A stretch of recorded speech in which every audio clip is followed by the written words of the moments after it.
Dr. M. Shamsuddin, the corporate team starting from Mr. Imdadullah Sharif, and my beloved kings and queens presented out here.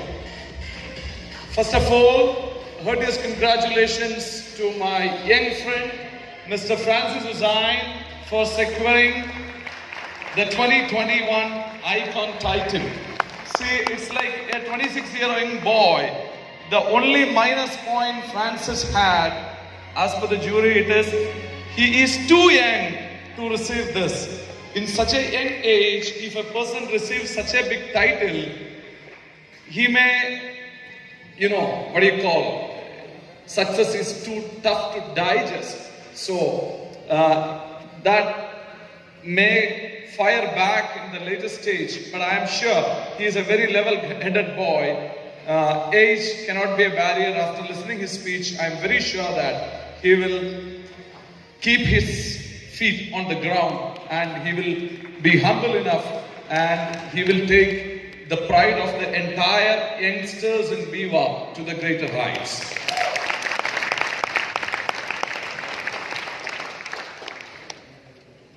Mr. Amitabh Kant, CEO of Niti Aayog, he has stated, he said, the future of the redistribution of wealth in India is in the hands of direct selling industry.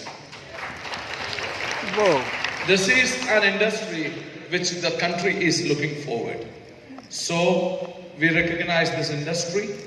These are the exact lines used by him. So friends, whole country is looking at the network marketing business. The whole country is looking at network marketing business. Whole companies in network marketing industry is looking at Indus Viva. Why I made this statement? Because 2020, we have sold more number of products than 2019. In the peak of COVID also, we have grown. And as Dr. Shamsuddin said, he said, Corona is over. Then I could see some eyebrows were up, but it is clear in the month of January, means yesterday, last month, the government of India has collected 1,20,000 crore as GST. That is the highest ever in the history of GST. Means Corona is being sidelined.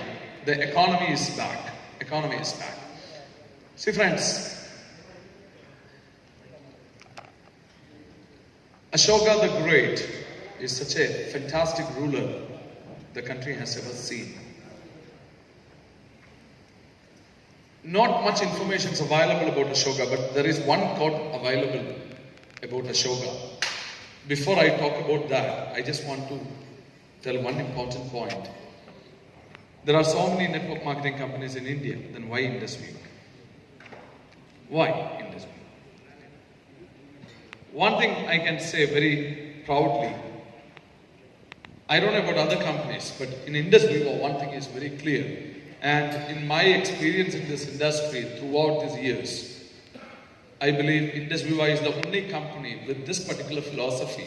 That is, for us, Indus Viva is second. Indus Viva is secondary. Primary is network marketing industry. Primary is network marketing industry. Our chairman has made a statement. I don't know how many of you have noticed that. We wanted to be a very pure network marketing company, the purest form of network marketing company. You won't see the advertisement of Indus Viva products anywhere. You don't see Indus Viva is opening retail outlets to distributing our products. We will stand for the purest form of network marketing industry, which is distributor focused. Distributor focused. We don't want to invest money in opening lavish offices everywhere. Rather, we shall invest that money in strengthening the leadership capabilities of our distributors, empowering distributors. Many people have a wrong notion that company means big office, big factory, etc., etc. But it is not. Company is people. Company is People, company is people. The companies which are investing on people, you will be able to see exceeding the times and remain relevant forever. So friends, we as our company, we follow the only one quote available of Ashoka the Great, the greatest emperor the country has ever seen. Ashoka has made a wonderful statement. I don't know how many of your politicians in the country might have noticed that. Ashoka has made a statement that a country cannot progress by giving, in our language, rice for 2 rupee. A country cannot progress by giving subsidies to people. A country cannot grow. A country can grow only by empowering people. That is the inherent spirit of Vibrant Viva. Who is our role model in Vibrant Viva? It is none other than Ashoka the Great, who has given a phenomenal statement how a country has to be. Then you may be wondering, many people are getting into your organization, many are less committed, very inactive. Reasons are many. One reason is, our chairman used to cry with this reason. Only one drawback of our industry is, Abhi, there is no entry barrier. There is no entry barrier. But if you want to start an insurance company in India, you have to make a deposit of 250 crores. But network marketing company, anybody can start. Number two, in China, if you want to become a direct seller, first you have to register your name with a company and buy X amount of products from that company, and that product should be liquidated within a given point of time. Then you will be in the queue, because a company can recruit only X number of people in a month. How tough is to become a direct seller in China? First you have to pay, buy the product and sell that product, maybe 30 days time or something. Then company will keep your name in the list. You will be in the queue, because company can recruit only, for example, 100 number of people only in a month. You have to wait for your turn to become a permanent direct seller. That is the entry barrier there. That is the reason in India our industry came in 1994. In China it came only in this century. But Chinese direct selling industry has surpassed the American direct selling industry. Today China is the world's biggest direct selling economy. So tomorrow India also this is going to happen. But now my point is, our people, see, from where we are recruiting people? We are recruiting people from our society only, yes or no? So what is the basic nature of society? Walk shortcuts, easy money. If one politician is saying, you make me chief minister, I will give you rice for 2 rupee. Forget about other developments or anything, people will vote for him. Because easy, shortcuts. That is the problem. See, can you tell me one reason why China is growing so fast and why they are flexing their muscles even against America? Can you tell me why? We too have equal population. Government is strict. But there are other strict governments also. But one important point we need to understand. In India, we know Marwadis are wealthy. Yes or no? But all Indian community is not wealthy. But in China, an average Chinese, he is wealthy because he is also like Marwadi, an entrepreneurial mindset man. An entrepreneurial mindset man. I am talking from my heart. My uncle and his daughter are here. My sister, my first cousin sister, she has got a proposal from a business family, a wealthy business family. But she said, I don't want a businessman. So I have made them to attend this program. I'm just telling you. See, this is an Indian typical mentality. But in China, husband and wife, they have 2 separate accounts. So, all Chinese are like Marwadis. If all Indians are like Marwadis, you just think India will be going ahead of China. So, in Vibrant Viva, what we are trying to say, in Vibrant Viva, we are trying to inculcate the business spirit, the entrepreneurial spirit in each Indian's heart. That is the way we can make India developed. Many of my colleagues are sitting here. In one staff meeting, I have openly told, I don't have double standards, I have only one standard.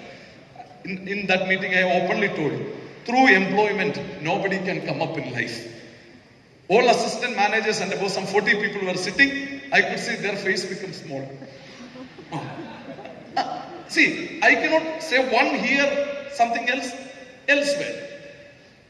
And I made my point, why I said so. It is the hard truth.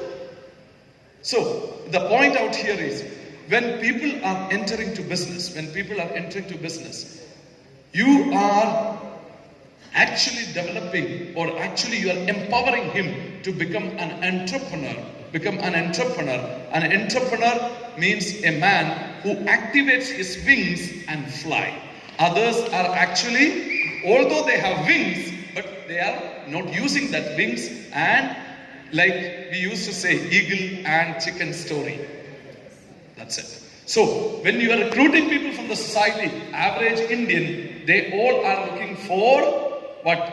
Safe, secured benefits from the government to transform those people at par with the Chinese as entrepreneurs. It is a tough job which Modi ji cannot do, chief ministers cannot do. You and I have to do this. Yes or no? Yes. So, let us take pride in this nation building exercise, my dear friends. So, the key element of entrepreneurship, we have to learn from Julius Caesar. What does Julius Caesar did when he go for war? He used to, in one war, he was attacking Asia Minor. The entire the Roman army was sailing towards Asia Minor. After reaching Asia Minor, Caesar said, burn all the ships. And he said, now you have only one choice, win the war or die here. Win the war or die here.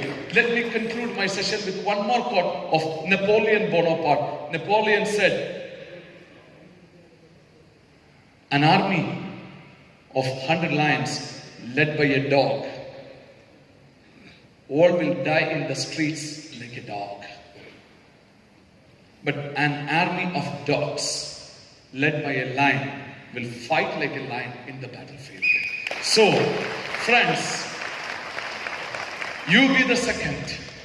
Even if your downlines are average, but if you are like standing like a lion, they will fight like a lion. They will fight like a lion. Then you will see surprise stars like Francis Hussain is emerging from some corner of the country. They will come forward, they will steal the show. So, the 2021 would be really, really exciting, because even 2020, in spite of all the challenges, if we could sell more products than 2019, then think about 2021. A clear air, visibility is so high. 2021 would become the best year or the game-changing year. And just one sentence I wanted to tell you, dear friends. If you're crazy enough to set your diamond target, as Mr. Allen said, if you're crazy enough to set your diamond target for 31st December 2021, we all will celebrate the New Year 2022 in New Zealand, where the sunlight, where the New Year appears first, where rest all will be waiting for the world. But it is not a contest or anything. If you're a diamond, we all will fly together. A diamond could easily afford a ticket to New Zealand. Yes or no? So, fantastic, dear friends. So, now one responsibility entrusted on me. See, the most friendliest country towards India in this region. Can you tell me which country? The most friendliest country to India in South Asian region. Please don't tell me Bhutan. Bhutan is not even 1/10 of Bangalore. The most friendliest country to India. Bangladesh. Who said Pakistan? Bangladesh. The most friendliest country to India is Bangladesh. Whoa. Bangladesh is the most friendliest country to India, and the beauty of Indus Viva's products and our astonishing Viva opportunity shall kickstart, Chairman told me to announce, 27th February from Dhaka. We are all set to go. 27th February, by God willing, we are on in Bangladesh. It is a huge country. It's a huge country. Okay, it's not a small country. It's a very big country. So, just one line. My friend Sujit Khan, he went to Meghalaya without knowing Khasi language or Hindi language or with broken English, and he created history there. Then if that is the case, I invite each one of you to generate at least 1,000 PV from Bangladesh another 6 months down the line. You don't need to learn English or Bangla. Sujit says, money language, no problem, any language. With that language. See, we need to move. We need to move. No one has become diamond or crorepati or millionaire just by sitting in their own hometown. And Bangalore is not my hometown. My village is again 250 kilometers away from here. So move, dear friends. Bangla tigers are waiting for Indian lions. Thank you.